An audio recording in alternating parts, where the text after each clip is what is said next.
What is up, guys? How is it going? Bringing you guys some good old battle. And if you can tell by your screen, probably the title of this video, Naval Strike DLC is finally out for the PC. And managed to get on this for a little bit today, because it did come out about, I don't know, 3 o'clock in the morning, something like that. 6:30 in the morning right now. And I'm kind of tired, so you'll have to excuse me if I am not the most enthusiastic or anything, like I sometimes am.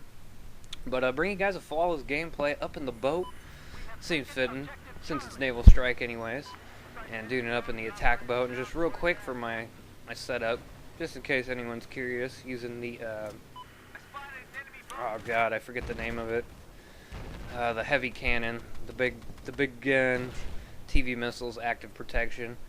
Doing it up, staying mobile.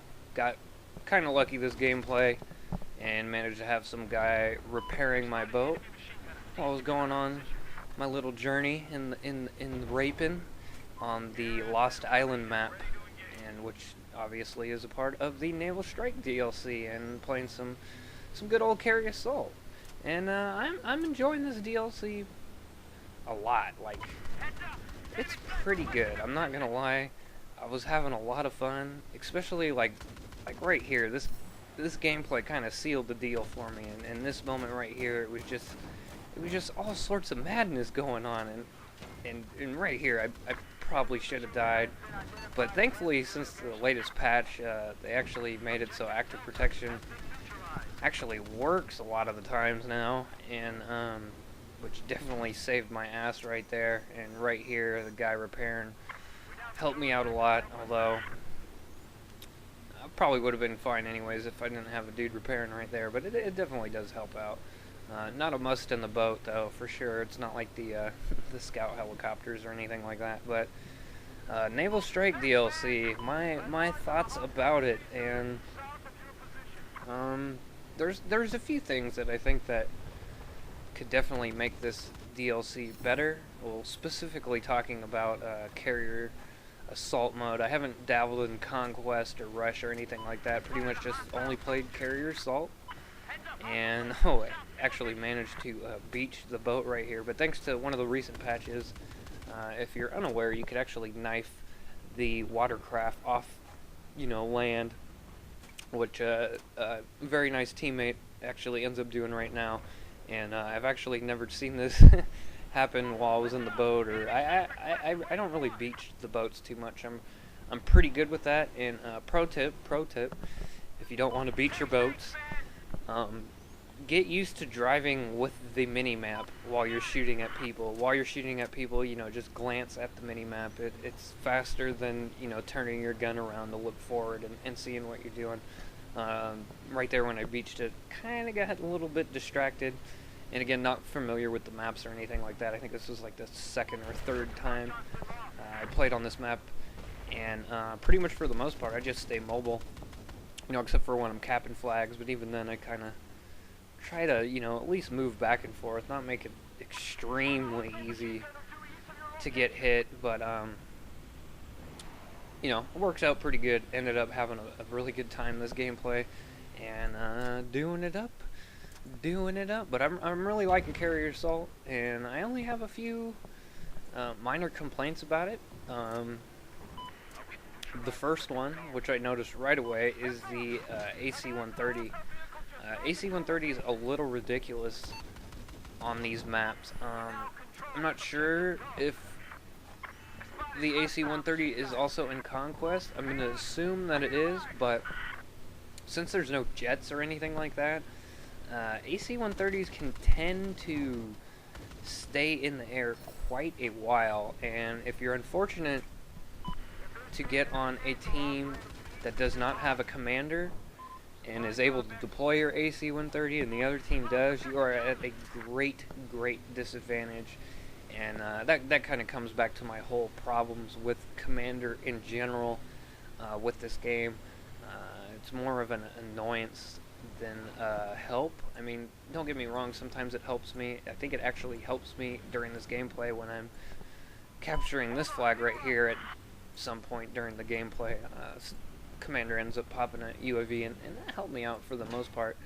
And, you know, commander on bigger maps isn't too much of a big deal, but when you get on maps like Zavad, Metro, Blocker, any map that's kind of narrow or is generally where, you know, the majority of battles are kind of focused in a certain spot, that's where I have a problem with it, where the commander could, you know, just spam UAVs, and you're always on the minimap. In Rush, I've said this since the game first came out, you know, take the damn thing out of Rush. It kind of ruins Rush. And you know, Rush is kind of broken in a few ways in this game. Commander kind of just adds to it.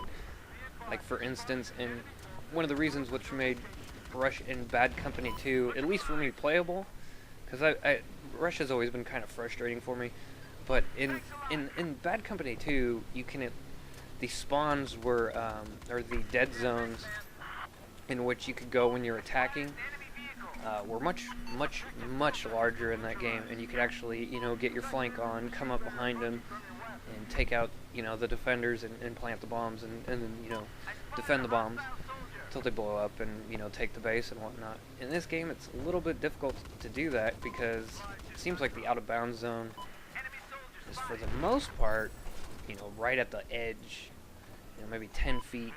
It varies from map to map, base to base, but it's very little room to actually flank behind them. You're mostly just hitting them from the sides, and that kind of sucks. But enough about Rush. AC-130 is kind of an issue on this map. Not on this map. They're on all the maps from what I've gathered. Again, you'll have to forgive me. It's 6:30 in the morning. I'm kind of tired. But I wanted to give you guys gameplay. But yeah, the AC-130, not a fan of it on these maps in particular, just because there's no jets or anything like that. And you might say, oh, why don't you just shoot out of the sky? That can be a little difficult to do. Like, I was trying, you know, shooting TV missiles at it and whatnot. TV missiles only do 20 damage apiece, so you gotta shoot 5 of those motherfuckers at it to have any effect. You know, straws work pretty good as well, but you're kind of like a sitting duck for that. And I noticed in particularly when I was in the boat trying to shoot TV missiles, whoever was on the main gun with the AC-130 would quickly take notice of that. And it's not too difficult, because I had some AC-130 time, and that's when I noticed it at first, is when I spawned in the AC-130. First or second game that I played, I was like, fuck it, AC-130.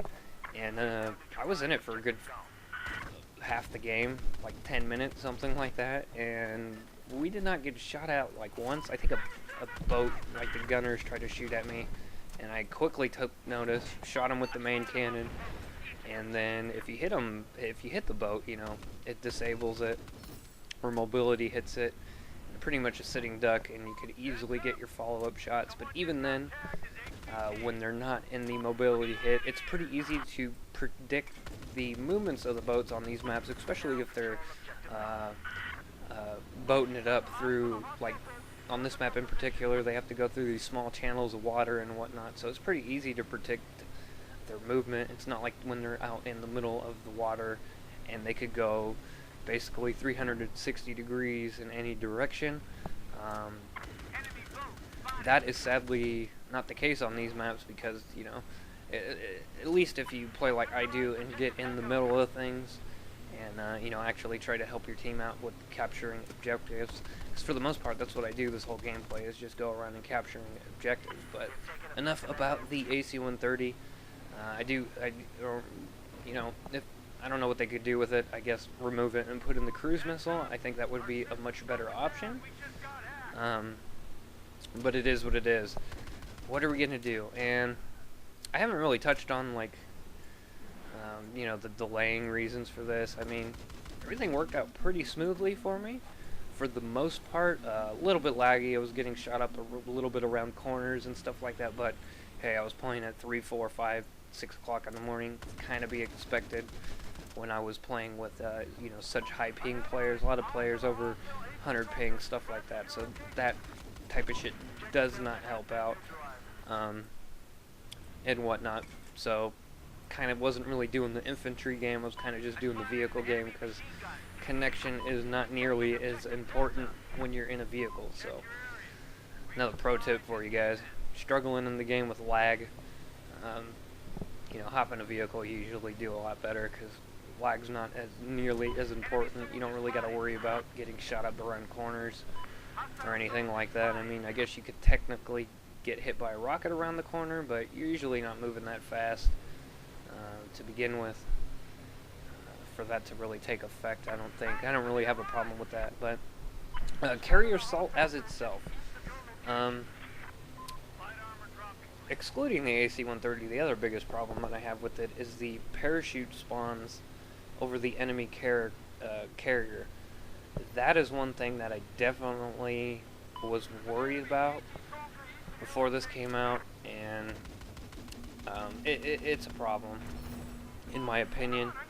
I think it would have been much better if they just got rid of that. So, if everyone on your team gets wiped out in the carrier, they would have to reestablish and make another push. That would also give times for the people who are trapped in their carrier to actually get out of their carrier and kind of, at least have an attempt to get back into the game. And, of course, we would all like the ending sequence in carrier assault like Titan mode. I mean, it's not the biggest deal in the world, but I do think that they definitely missed the mark with that. It would have added some pretty cool battlefield moments for sure. But either way, I'm actually overall pretty happy with this. I had a lot of fun, and I haven't actually played the game in a week, so returning to this and having a lot of fun was definitely a big plus. And boats are just awesome. I really love the naval aspect of this game, and one of my favorite new features that they added in this game. TV missile that jet ski one time, point blank, always good time. But as you can see, at this point of the game, we got him trapped in the carrier, and like I was saying, if they got rid of that parachute spawn, it would definitely give the people defending their objectives a little bit better chance to break out. Kind of would mix up the game mode a little bit more. I think it would allow for comebacks a lot better in this game. Make it a little bit more fair and whatnot, especially if you get on a one-sided team. At least you would have the opportunity to kill everyone out. Like in Rush. It happens in Rush all the time. The defenders will clear out all the attackers, and they have to reestablish and make that push from their base again. And, that gives a chance for the defenders to set back up and all that. So, if you're unaware of how carrier assault works, which I should have explained in the beginning of the game, it's kind of like Conquest and Rush going on at the same time. Which kind of brings me into my third point about things that I do not like about carrier assault, and this one's kind of just a minor one that could easily be tweaked very easily. I'm sure they could do it through the servers or whatever, but the conquest aspect I don't think it lasts long enough. Like, this gameplay right here is only 16 minutes long, completely unedited, but a lot of the games that I had were like 10 minutes long, something like that, which is great for YouTube videos, but I do like to get those 20-minute, 30-minute battles from time to time. It's a lot of fun. The hard-fought battles. That's something that's easily could be fixed. Just make it so the conquest part lasts a little bit longer. I even noticed people talking about that in the chat. They'd wish the conquest part was a little bit longer. Finally come up against another boat. Another thing which I kind of lucked out on during this gameplay is, I think this is the second boat I came across during this gameplay. I guess my teammates were doing quite a bit of work. One thing you're definitely going to watch out for on these new maps is javelins while you're in these fucking boats. Javelins are extremely deadly if you're in a boat, and it might actually be a good idea to use the default main cannon with the attack boats for those situations. If you get into games where people are using javelins from long range, using the default cannon or even the burst cannon will help you out, I would imagine, because it can be a little bit difficult to adjust for the drop with this cannon that I'm using right now. I forget what it is. I think it's a 30 millimeter. You'll have to excuse me on that. I literally, since I unlocked this setup, like the first week the game came out, I have not changed it. I made a boat video a long time ago saying, this is the setup, but do something with the AC-130. Get rid of the parachute spawns. Make the conquest portion of carrier assault last a little bit longer, because the rush part of it's actually kind of fun when you get into the carrier. And also the carrier is not as clusterfucked and as cramped as I thought it would be, mostly because I think the game's a little bit more spread out. You still got people on the other team trying to cap flags and stuff like that, so it's not an extreme clusterfuck, at least until you completely spawn trap them in their carrier. But other than that, really great DLC. If you do not have premium, I definitely recommend picking up this DLC. It's definitely the best DLC that has come out so far. But anyways, guys, I hope you enjoyed the gameplay. Went 42-0, doing it up, and yeah, peace. Have a good one.